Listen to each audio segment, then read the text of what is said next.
In 1849, in the Lenzkirch municipality in the Black Forest region of Germany, a clockmaker named Edward Hauser and a mechanical organ maker by the name of Ignaz Schoppel set up a factory to manufacture clocks of the finest and most intricate design. The company grew rapidly, and by 1851 they employed 14 artisans working to strict guidelines to enlarge their output. One of these was a young man named Otto von Zimmler, a facially ugly and physically ungainly specimen of humanity.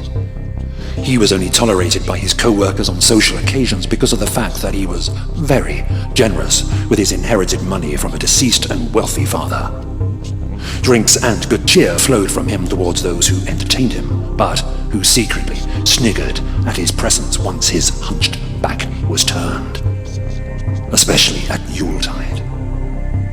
Despite his bodily imperfections and his social ineptitude, he did, however, possess two rare and admirable qualities in the workplace: clarity of vision and inventiveness as a designer, and diligence and extreme attention to minute detail in his mechanical creations.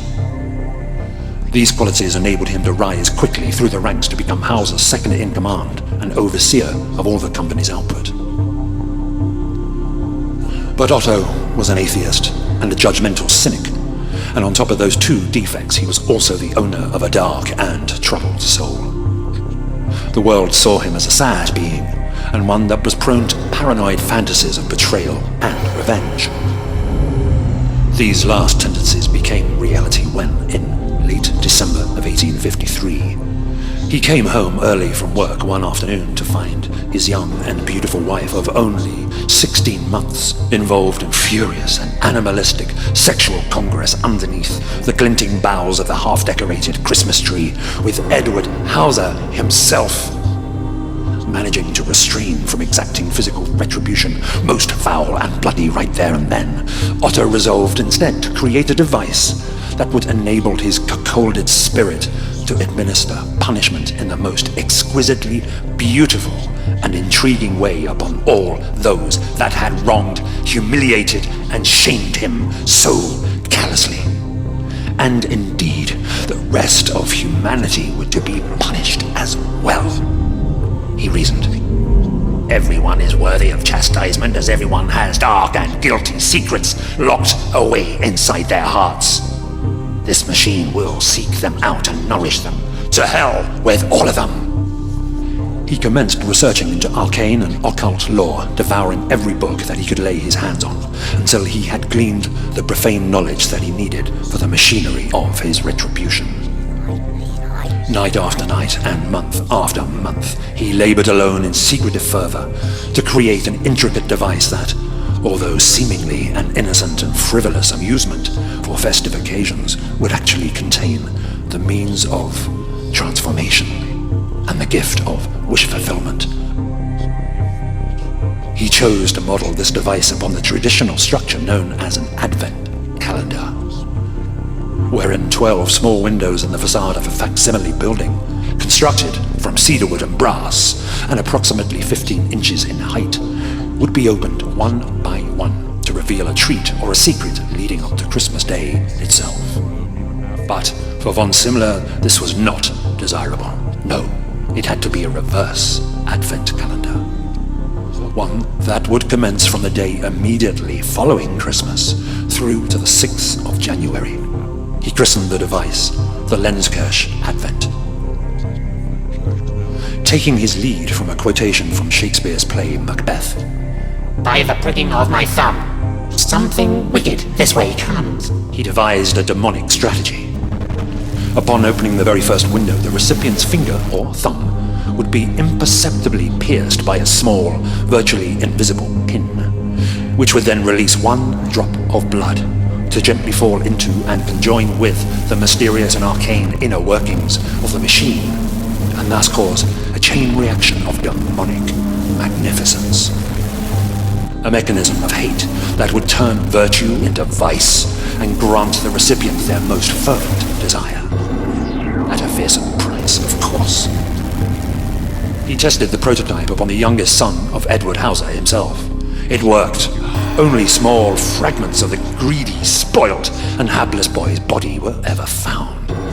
Oh, how sweet is engineered revenge.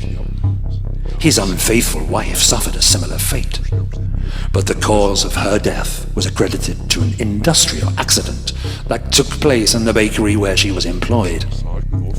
The charred remnants of her once voluptuous carcass were baked into 5 dozen biscuits before the ghastly truth of her demise was made known. Von Zimmler gained his retribution upon the world that he had grown to despise by judicious dissemination of his infernal mechanism throughout the upper circles of German society over the next decade. It became the secret plaything of the decadent and the depraved. Its name was whispered behind closed doors, and just the fortunate few were privy to the Advent's powers of corruption and fulfillment of profane desire. Only a dozen Lenzkirch Advents were manufactured, but each one made Otto a very rich man. He died of syphilis, contracted from a blind whore in Koblenz in the winter of 1873. No one mourned him, and curiously, his grave was unmarked. The Lenzkirch Advent has been known as the family legacy or the Advent of Woe. It is a Pandoric of the first order, a puzzle to be opened. The piece has been linked to at least 195 family murders or suicides over the last century. Cursed with an almost devilish intelligence, the Advent seemed to select its victims with care. The Advent made its way across Europe through many hands and many families, and eventually manifested in England during the early 1900s, leaving a trail of murder, mystery, and tragedy in its wake. The Advent has been received as a gift countless times. In 1922, the infamous English occultist, mystic, and magician Aleister Crowley, after years of searching, is acknowledged as finally coming into its possession, and subsequently introduced it as a means of communication with dark forces to the disciples of his commune in Sicily, named the Abbey of Thelema. According to legend, at least 7 members of the commune died dreadful deaths in unexplained circumstances, and the Advent disappeared from view once more.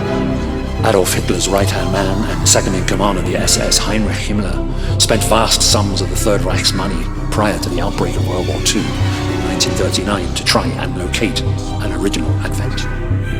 To no avail, luckily, for Europe and the rest of the free world.